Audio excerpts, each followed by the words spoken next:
గౌరవం ఇవ్వకుండా గౌరవాన్ని ఆశించడం అవివేకమే.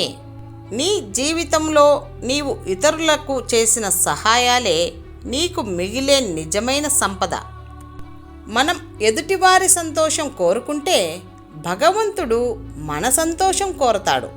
మంచి మాట దానం లాంటిది, ప్రతిఫలంగా పుణ్యాన్ని అందిస్తుంది. చెప్పుడు మాట అప్పు లాంటిది, ప్రతిగా వడ్డీ చెల్లించాల్సి వస్తుంది. కవర్ని చూసి బుక్ని అంచనా వేయడం ఎంత తప్పో, తియ్యగా మాట్లాడుతున్నారు కదా అని మనుషుల్ని నమ్మడం కూడా అంతే తప్పు. ఆవేశంతో పరిగెత్తడం కన్నా ఆలోచనతో నడవడం ఎంతో మిన్న. జీవితం ప్రశాంతంగా ఉండేది రెండే చోట్ల, ఒకటి తల్లి గర్భంలో, రెండు భూగర్భంలో.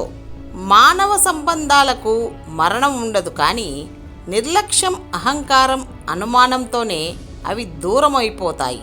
మనం కొందరికి స్నేహంగా కనిపిస్తాం, కొందరికి అసూయగా కనిపిస్తాం, ఇంకా కొందరికి స్వార్థపరులుగా కనిపిస్తాం. కానీ మనమేంటో మనకే తెలుసు. నేను ఎవరికి అంత తొందరగా అర్థం కాను, కానీ నన్ను అర్థం చేసుకున్న వాళ్ళు నన్ను అంత తేలిగ్గా వదులుకోలేరు. మానవుల ఆవేశాలు వేగంగా పరిగెత్తుతాయి. వీటిని అదుపులో పెట్టడానికి కొండంత సహనం కావాలి. చావు బ్రతుకులు ఎక్కడో లేవు. ధైర్యంలోనే బ్రతుకు ఉంది, భయంలోనే చావుంది. పసిబిడ్డను తల్లి ముద్దాడుతుంది. ప్రేమపూరితమైన ఆ ముద్దులోనే భగవంతుడు ఉన్నాడు. చదువు, సంస్కారం, ఈ రెండు మనిషి మంచి జీవితానికి మూల సూత్రాలు. చదువు ఎప్పుడూ ఎవరి ముందు తల వంచనివ్వదు. సంస్కారం ఎప్పుడూ ఎవరి ముందు పడిపోనివ్వదు.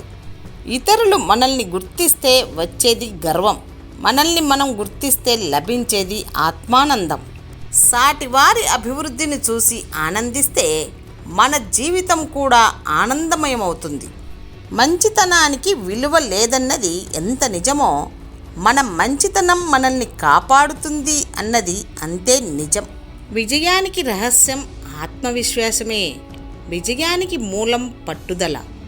నిజం చెప్పాలంటే నీతి ఉండాలి. మంచి చేయాలంటే మనసు ఉండాలి. మనతో ఉండేవారి కంటే మనం బాధలో ఉన్నప్పుడు మన బాధను పంచుకునేవారే మనకు అత్యంత ఆత్మీయులు.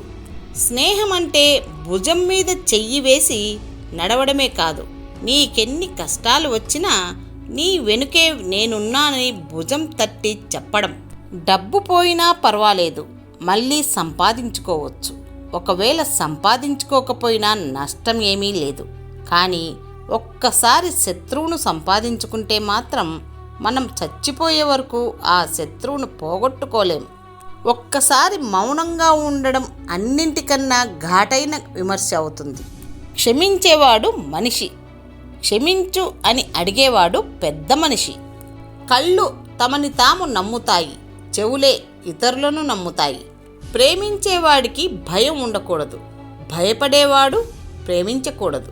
భయపడుతూ ప్రేమించేవాడు బాధపడకూడదు. తెలివిగల వానికి ఏం మాట్లాడాలో తెలుసు, వివేకవంతునికి ఏం మాట్లాడకూడదో తెలుసు.